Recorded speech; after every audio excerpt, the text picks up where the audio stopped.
Nomi, I need to tell you something. I don't love you anymore. I want a divorce.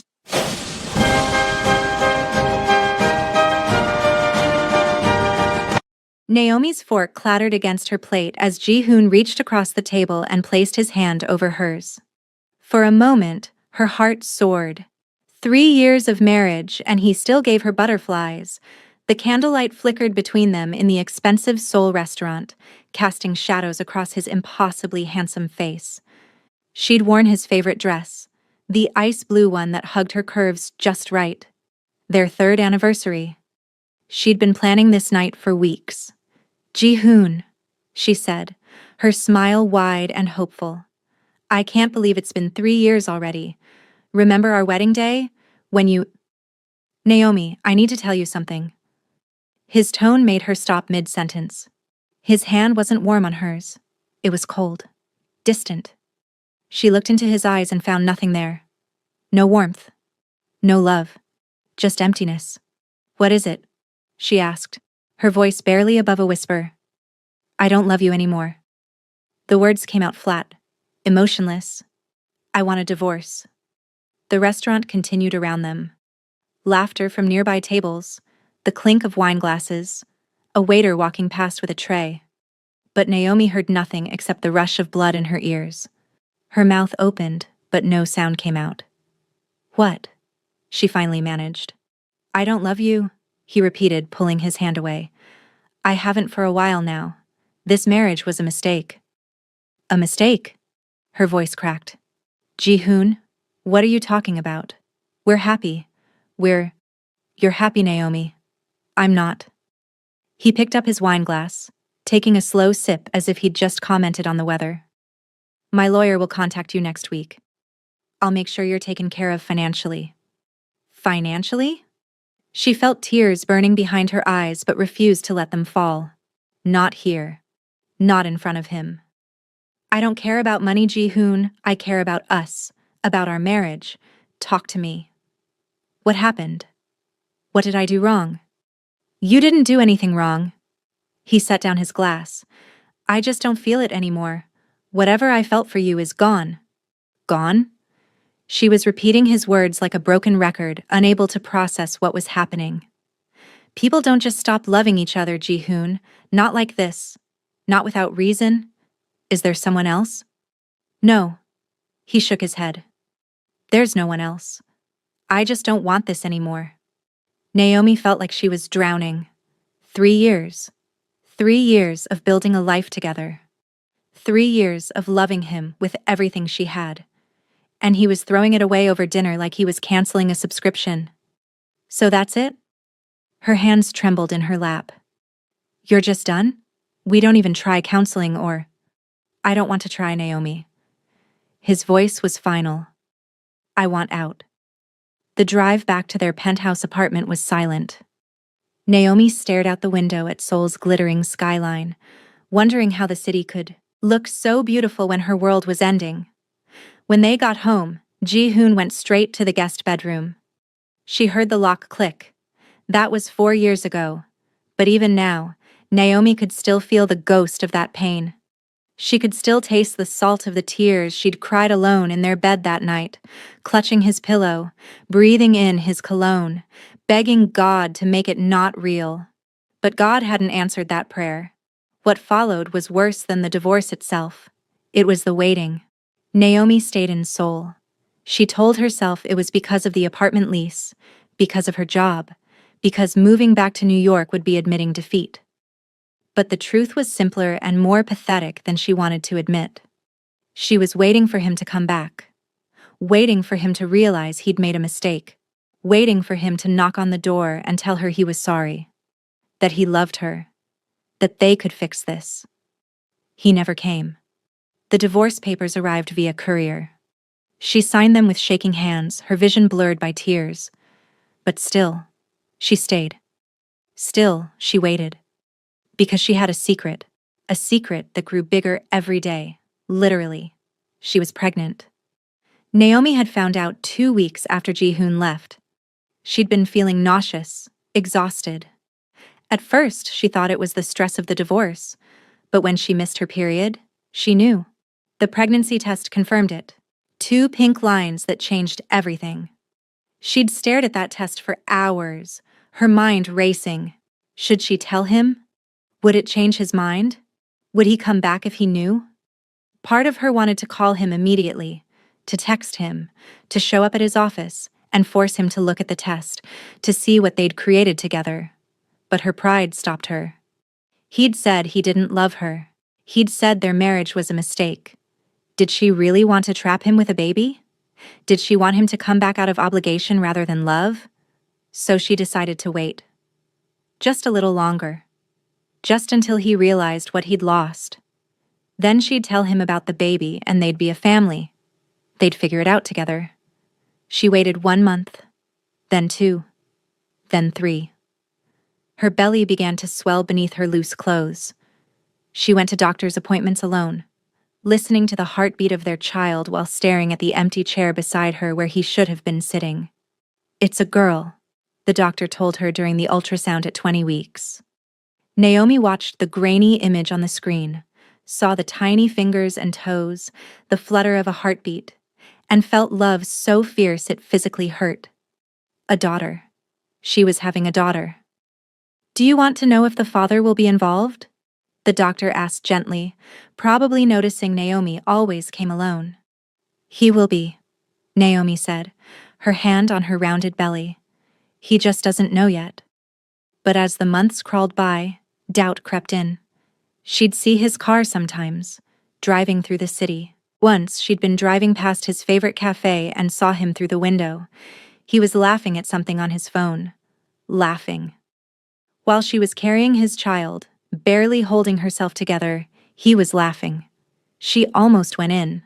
Almost walked up to his table and told him everything, but fear paralyzed her. What if he didn't care? What if he looked at her pregnant belly with disgust instead of joy? What if he'd meant what he said about their marriage being a mistake? So she turned around and went home, her daughter kicking against her ribs as if urging her to be brave. But Naomi wasn't brave. Not then. She was terrified and heartbroken and clinging to a fantasy that Ji-hoon would come back on his own. 8 months pregnant, alone in their apartment, she scrolled through her phone out of habit. That's when she saw it. An entertainment news article with photos that made her stomach drop. Tech mogul Ji-hoon Park spotted with actress Lee Min-ji at exclusive restaurant. The two were seen getting cozy, sparking romance rumors. The photos showed everything. Ji-hoon smiling, genuinely smiling in a way he hadn't smiled at her in months before the divorce. His hand on the actress's arm, her laughing at something he said. They looked happy. They looked like a couple. Naomi stared at those photos until her vision blurred. He'd moved on. While she'd been waiting, hoping, carrying his child he'd been dating, he'd been taking another woman to restaurants, making her laugh, touching her arm the way he used to touch Naomi's. He wasn't coming back. He never was. Something broke in her that night. Not her heart, because that had already been shattered. Something deeper. Something fundamental. Her hope died, and in its place, something harder grew. Anger. Determination. A cold fury that burned through her grief and crystallized into resolve. She deleted his number from her phone, blocked him on every platform, packed up everything that reminded her of him, and threw it away. She wasn't going to wait anymore. She wasn't going to hope anymore. 3 weeks later, her water broke. She took a taxi to the hospital alone, breathing through contractions, her hand pressed against her belly. No one held her hand during labor. No one told her she was doing great. The nurses were kind but detached, doing their jobs while Naomi pushed and screamed and brought a whole human being into the world by herself. When they placed her daughter in her arms, Naomi looked down at the tiny, perfect face and started crying. Not sad tears this time. Something else. Something bigger. "What's her name?" the nurse asked, pen poised over the birth certificate. Naomi looked at her daughter, at the beautiful life she'd created, and realized something profound. She'd spent a year waiting for a man who didn't love her, a year hoping for someone who'd moved on without a second thought. But this little girl, this perfect miracle, She was here. She was real. And she was worth everything. Kiara, Naomi said softly. Her name is Kiara Williams. Not Park. Williams. Her name. Her daughter. It's beautiful, the nurse said. What does it mean? Beam of light, Naomi replied, pressing a kiss to Kiara's forehead. Because something beautiful can come from pain. Naomi left Seoul 2 months after Kiara was born. She booked a one-way ticket to New York and didn't look back. The city welcomed her home with open arms, familiar and comforting after the isolation of Seoul. Her parents helped with Kiara, while Naomi threw herself into work with an intensity that bordered on obsession. She'd always been good with technology, brilliant even. Before marrying Ji-hoon, she'd been climbing the corporate ladder in New York. She'd put her career on hold to move to Seoul with him, to be the supportive wife he needed. That was over now. Now she had someone more important to support. Her daughter. And herself. Working from her tiny Brooklyn apartment with Kiara sleeping in a bassinet beside her, Naomi started coding. She had an idea, a platform that could revolutionize how small businesses managed their operations. Every night after putting Kiara to bed, she worked. Every spare moment she built. When investors said no, she found new investors. When doors closed, she kicked down walls. Her mother would come over and find her at 3 a.m, laptop glowing in the dark, Kiara asleep on her chest. Baby, you need to rest, her mother would say. I'll rest when I'm successful, Naomi would reply. And successful she became. It took 2 years of grinding, pitching, failing, and trying again. 2 years of rejection and doubt, and moments where she wanted to give up. But every time she looked at Kiara, she found the strength to keep going. Her daughter deserved a mother who didn't give up. A mother who showed her that women could build empires, even with broken hearts. Tech Vista launched on Kiara's 2nd birthday. Within 6 months, it had secured major clients. Within a year, Forbes called. Within 18 months, Naomi was on the cover of Business Insider. Tech's rising star, the headline read. The photo showed her in a power suit, Kiara on her hip, both of them smiling. Ji-hoon never saw that magazine. He never knew what she'd become. She made sure of it. She used her maiden name professionally, kept her personal life private, built her empire in New York while he remained in Seoul, completely unaware that the woman he'd discarded had transformed into someone extraordinary. By Kiara's 4th birthday, Naomi was the CEO of a multi-million-dollar tech company. She had a corner office in Manhattan with views of the skyline. She had a penthouse apartment in Tribeca. She had a Tesla, designer clothes, and respect from everyone in her industry. She had everything except the one thing she'd wanted 4 years ago. Him. But she told herself she didn't want him anymore. She'd moved on. That's what she told herself every morning when she looked in the mirror. Every night when she lay alone in her king-sized bed. Every time Kiara asked about her daddy. Mommy, why don't I have a daddy? Kiara asked one morning over breakfast, her 4-year-old face scrunched in confusion. Naomi's heart clenched. She put down her coffee cup and pulled Kiara into her lap. You have me, baby, and I'm enough for both of us, aren't I? Yes, but Emma at school has a mommy and a daddy, and Jake has 2 daddies. Why don't I have any daddies? Sometimes families look different, Naomi said carefully. And that's okay. Our family is you and me, and Grandma and Grandpa. We're perfect just the way we are. Kiara seemed to accept this, going back to her cereal. But the question haunted Naomi for days afterward. She'd never told Kiara about Ji-hoon. What would she say? Your father didn't want us? Your father chose to leave before he even knew you existed? How do you explain abandonment to a child? She'd built a perfect life, a successful life, but there were cracks in the foundation. Cracks she covered with work and ambition and the fierce love she had for her daughter. Cracks that threatened to split open every time she was alone with her thoughts. That's probably why she said yes when Aiden Choi asked her out at a tech conference in Boston. Aiden was handsome, successful, kind. He was the CEO of a competing firm, But instead of seeing her as competition, he saw her as an equal.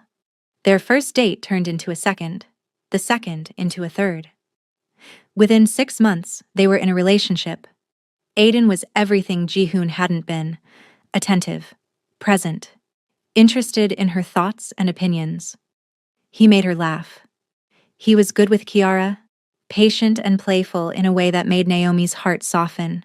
On paper, he was perfect. But paper doesn't account for the human heart's stubborn refusal to let go. Naomi never told Aiden the whole truth about Ji-hoon.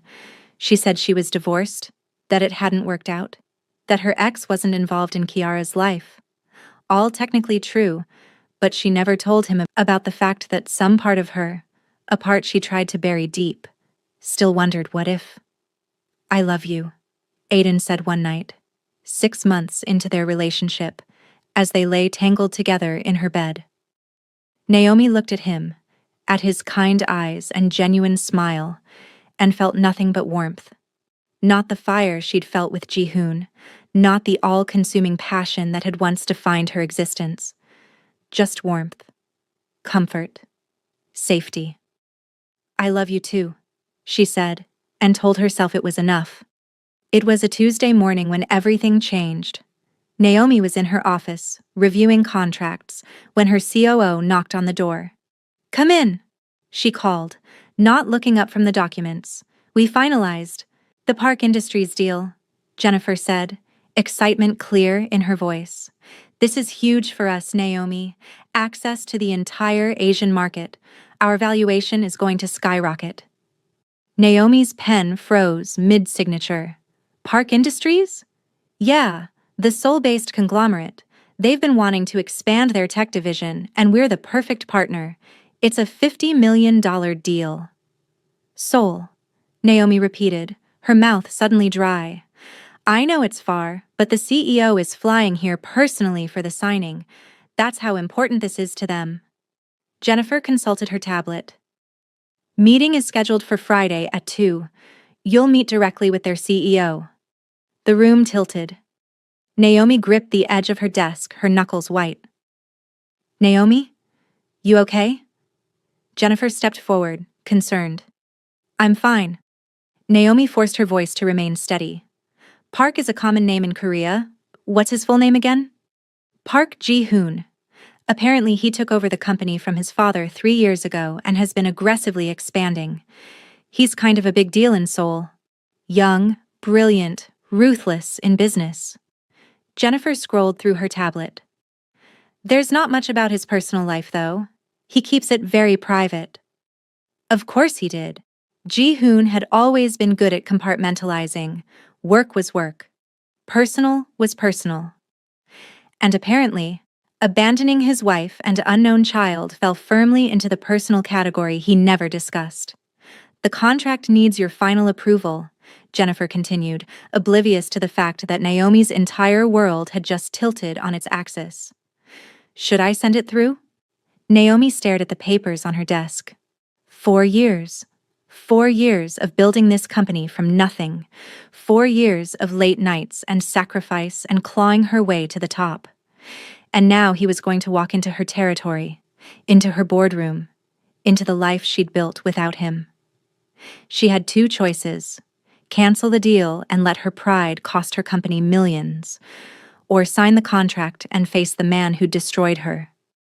Naomi picked up her pen. Her hand didn't shake. She'd learned how to bury her emotions deep where no one could see them. "Send it through," she said. "And Jennifer, make sure everything is perfect for Friday. I want this meeting to be flawless." "Absolutely," Jennifer beamed. "This is going to change everything for us." If only she knew how right she was. After Jennifer left, Naomi sat alone in her office for a long time. Through the floor-to-ceiling windows, Manhattan stretched out before her, glittering and indifferent to her turmoil. She pulled out her phone and did something she hadn't done in 4 years. She searched his name. Images loaded. Professional photos mostly. Ji-hoon at conferences. Ji-hoon shaking hands with business partners. Ji-hoon on the cover of Asian business magazines. He looked older, more refined. The boyishness she remembered had been replaced by sharp angles and a harder edge. But it was unmistakably him. There were no photos of him with women, no indication of a relationship. The actress from 4 years ago was nowhere to be seen. It didn't matter. Naomi closed the browser and locked her phone. That night, she couldn't sleep. Aiden had texted asking if he could come over, but she'd made an excuse. She needed to be alone, needed to think. At 2 in the morning, she stood at her window, looking out at the city, remembering. She remembered the first time she met Ji-hoon at a tech summit in San Francisco. The way he'd looked at her across the conference room like she was the only person in the world. The way he'd asked her to dinner, then breakfast, then to spend the rest of their lives together. She'd loved him so completely, so entirely, that moving to Seoul hadn't even been a question. Where he went, she went. That's what love meant to her. What a fool she'd been. Mommy? A small voice broke through her thoughts. Naomi turned to find Kiara standing in the doorway clutching her stuffed elephant, her hair wild from sleep. Baby, what are you doing up? Naomi crossed the room and scooped her daughter into her arms. I had a bad dream. Kiara mumbled against her shoulder. Want to tell me about it? I was lost and I couldn't find you. Naomi's throat tightened. I'm right here, sweetheart. I'm always right here. I'm never going to leave you. She carried Kiara to the couch and they curled up together, Kiara's small body warm and trusting against hers. Within minutes, her daughter was asleep again, but Naomi stayed awake, watching the city lights, making a promise to herself. Ji-hoon could walk into her boardroom. He could sit across from her and pretend they were strangers conducting business. But he would never, ever know about Kiara. He'd given up that right 4 years ago when he'd looked her in the eyes and said he didn't love her anymore. Friday arrived too quickly and not quickly enough. Naomi spent an hour getting ready that morning, trying on 3 different suits before settling on a burgundy Armani that screamed power and success. Diamond studs in her ears. Red lipstick that made her look fierce. She looked at herself in the mirror and barely recognized the woman staring back. Gone was the soft, hopeful girl who'd waited in Seoul. In her place stood someone harder, sharper, untouchable. You look beautiful, Mommy, Kiara said from the bathroom doorway. Naomi turned and smiled, the expression feeling strange on her face. Thank you, baby. Grandma's going to pick you up from school today, okay? Okay.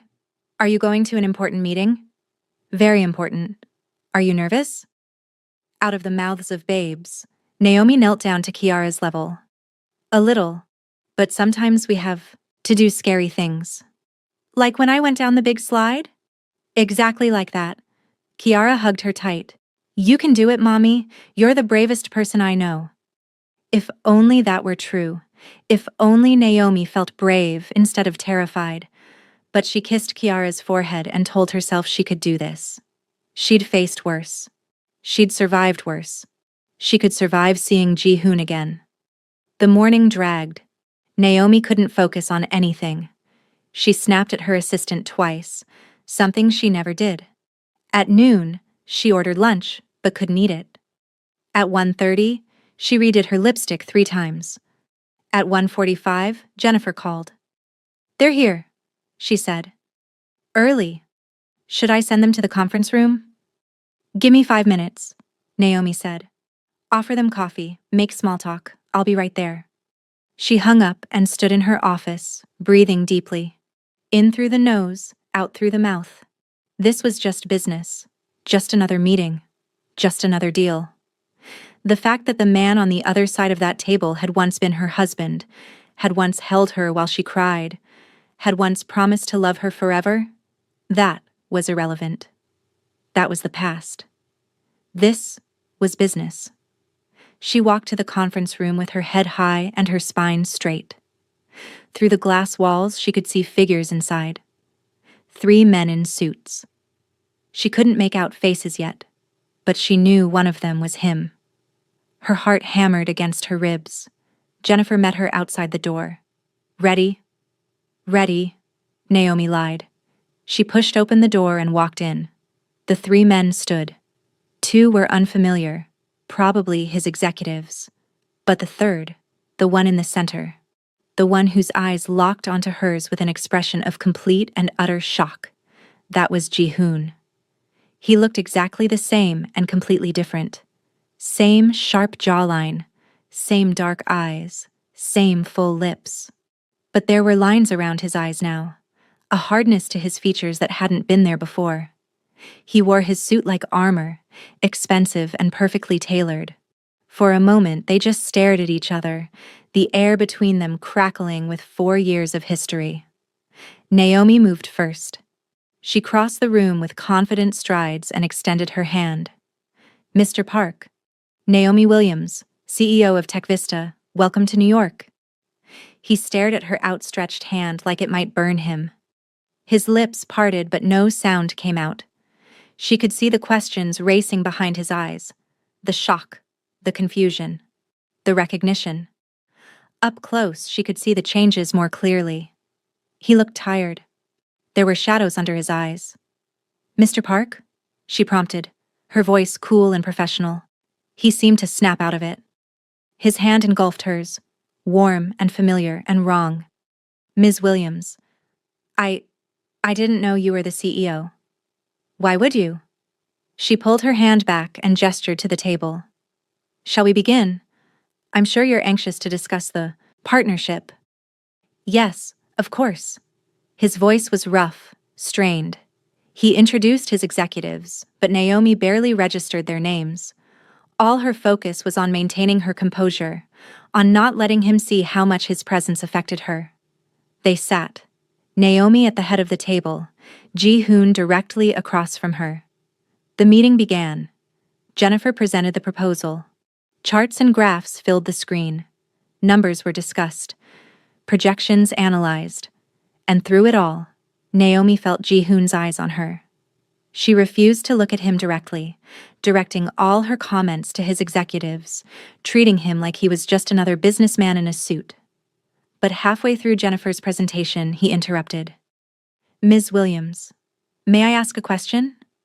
She had no choice but to look at him then. Their eyes met, and she saw everything in that gaze. Shock.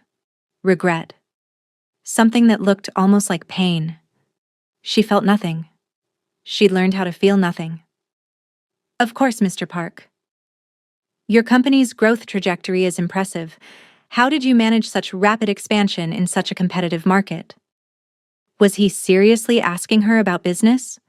Did he really think they could sit here and discuss market strategies like they were strangers? Like he hadn't ripped her heart out 4 years ago? "Hard work," she said simply. "Dedication. Refusing to give up when people said it was impossible. I had something to prove." The last sentence hung in the air between them, loaded with meaning only they understood. "And did you?" His voice was quiet. "Prove it? I'm sitting in this chair, Mr. Park. I think that speaks for itself." She turned back to Jennifer. "Please continue with the presentation." The meeting lasted 2 hours. 2 hours of torture disguised as business. 2 hours of Naomi performing the role of successful CEO, while every cell in her body screamed at the injustice of it. He got to walk back into her life after 4 years. He got to see everything she'd become. And he had no idea what it cost her. What he cost her. Finally, mercifully, it ended. Contracts were signed. Hands were shaken. His executives filed out, discussing logistics. Ji-hoon lingered, clearly wanting to speak to her privately. Naomi didn't give him the chance. "Jennifer, please escort our guests out. Mr. Park, my assistant will send the revised contracts by end of business Monday. Have a pleasant stay in New York." She gathered her materials and walked toward the door. "Naomi, wait." The sound of her name in his voice, without the formal Ms. Williams, stopped her cold. She turned slowly. "That's Ms. Williams, Mr. Park." Her voice was ice. "And I believe we've covered everything we needed to discuss. Please, just 5 minutes. We need to talk about—" "We don't need to talk about anything." She cut him off. "This is business. You're a partner now. Nothing more. Whatever history we have is irrelevant. Irrelevant? He stepped closer and she could smell his cologne, the same one he'd worn 4 years ago. It made her stomach twist. Naomi, I had no idea you were in New York.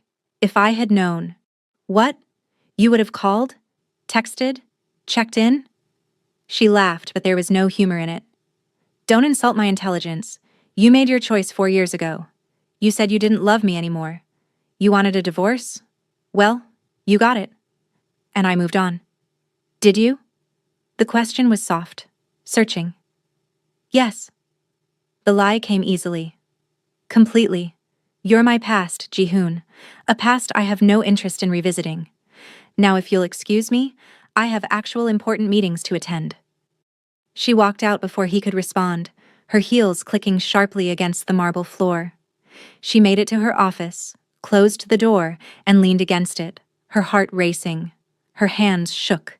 She pressed them flat against the wood, forcing herself to breathe. She'd done it. She'd faced him and survived. She'd been strong and cold and professional. He would never know how much seeing him affected her. He would never know about the nights she'd cried herself to sleep, about the year she'd waited, about Kiara. Especially not about Kiara. Naomi pushed away from the door and walked to her desk. She had work to do. She always had work to do. Work was safe. Work was controllable. Work didn't break your heart and leave you bleeding.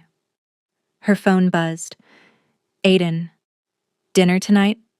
I miss you. She should say yes. Should go to dinner with her boyfriend who loved her, who was good to her, who deserved better than a woman who couldn't fully give him her heart. But she couldn't face him tonight. Couldn't pretend everything was normal when her entire world had just been upended. Rain check? Crazy day at work. Love you. The lie tasted bitter, but it was easier than the truth. That weekend, Naomi tried to pretend everything was normal. She took Kiara to the park on Saturday, pushing her on the swings, watching her daughter's face light up with joy. Simple moments that usually grounded her felt surreal now, like she was watching her life from outside her body. Higher, Mommy! Higher! Kiara squealed. Naomi pushed harder, watching her daughter soar. High enough? Never high enough. If only life worked that way. If only you could just keep going higher, leaving the pain and complications on the ground below. But gravity always pulled you back down eventually. Her phone rang. Aiden. She'd been avoiding his calls all weekend, sending texts instead. Short, cheerful lies about being busy with Kiara. Hey, she answered, still pushing the swing. Hey yourself. I haven't seen you in 3 days. Starting to think you're avoiding me. He said it like a joke, but there was an edge underneath. Aiden was perceptive. One of the things she usually loved about him and currently resented. Not avoiding, just busy. Naomi, talk to me. What's going on? Did something happen at work? Everything happened at work. Her entire past walked through her conference room door and shattered the carefully constructed life she'd built. But she couldn't tell him that. Just a big deal I'm working on. It's stressful. Want me to come over tonight? I'll bring Thai food and we can watch that show you like. You don't have to talk about work. We can just be together. He was so good to her. So patient and kind and understanding. She should want him there. Should want his comfort and support. But the thought of him in her space, asking questions with those concerned eyes, made her want to scream. Not tonight. I'm exhausted. Tomorrow. A pause. Sure, tomorrow. They said goodbye, and Naomi hated herself a little bit more. She was pulling away from him, and he knew it. She was letting Ji-hoon's return poison the one good relationship she had. It wasn't fair to Aiden, but nothing about this situation was fair. Mommy, I'm hungry, Kiara called from the swing. Okay, baby, let's get ice cream. They walked toward the ice cream cart on the other side of the park. It was a beautiful Sunday afternoon. Families everywhere, couples walking hand in hand, children laughing. The world going on like Naomi's wasn't falling apart. Kiara pulled away suddenly, running toward the cart. Chocolate! I want chocolate! Kiara, wait! Naomi called, but her daughter was already halfway there, moving faster than her little legs should allow. A man was walking toward the cart from the opposite direction, focused on his phone. He wasn't watching where he was going. Neither was Kiara. They were going to collide. Kiara! Naomi started running, but she was too far away. The man looked up at the last second. His hands shot out, catching Kiara before she could crash into him. He steadied her, his large hands gentle on her small shoulders. Whoa there, little one, you okay? Naomi reached them, breathless, her hand already reaching for Kiara. I'm so sorry. She looked up. Time stopped. The park, the people, the noise. Everything faded until there was only him. Ji-hoon, holding her daughter. Their daughter. Looking down at Kiara with a confused expression that was rapidly shifting into something else. Something like recognition. Because Kiara had his eyes, the same dark almond shape, the same long lashes. It was unmistakable once you knew to look for it. And Ji-hoon was looking. Mommy, I'm sorry, Kiara said, oblivious to the tension crackling in the air. I just really wanted chocolate. It's okay, sweetheart. Naomi's voice came from somewhere far away. She couldn't look away from Ji-hoon's face, couldn't miss the moment understanding dawned. Thank you, mister. Kiara smiled up at him, that bright, innocent smile that could light up a room. You're welcome. His voice was strangled. His eyes moved from Kiara to Naomi and back again. She could see him doing the math. 4 years. The timing. The resemblance. What's your name, mister? Kiara asked with the fearless curiosity of a 4-year-old who'd been taught that most strangers were nice. Ji-hoon opened his mouth, closed it, looked at Naomi with an expression she couldn't read. Devastation, maybe? Or shock? Or something deeper, more complex. Kiara tilted her head, studying him. And then, with the innocent wisdom that only children possess, she asked the question that shattered what was left of Naomi's carefully constructed walls. Are you my daddy? The world stopped spinning. Naomi couldn't breathe, couldn't think, couldn't do anything but stare at her daughter's hopeful face and Ji-hoon's shocked one and know that everything was about to change. Ji-hoon's knees seemed to buckle slightly. His hands still on Kiara's shoulders, he looked at Naomi with an expression of such raw emotion that it physically hurt to witness. His lips moved, but no sound came out. Baby, let's get your ice cream, Naomi finally managed, her voice barely steady. She reached for Kiara's hand. But Mommy, is he? Ice cream. Now. There was an edge to her voice that made Kiara's eyes widen. Naomi never used that tone with her daughter, but she was seconds away from falling apart in the middle of Central Park. She pulled Kiara toward the ice cream cart, not looking back. But she could feel Ji-hoon's eyes on them, could feel the weight of his stare, could feel everything she'd built for 4 years crumbling around her. Behind them, she heard him say her name. Just that. Just her name. Broken and desperate and full of questions she wasn't ready to answer. She didn't turn around. She ordered chocolate ice cream with shaking hands and watched Kiara lick it happily, unaware that she'd just dropped a bomb that would explode all their lives. If you're hooked and want to see what happens next, make sure to subscribe and hit that notification bell so you don't miss episode 2. Drop a comment below telling me what you think. Should Naomi give Ji-hoon a chance? Does he deserve to know his daughter? And smash that like button if you're Team Naomi all the way. This is just the beginning of their story. And trust me, it only gets more intense from here.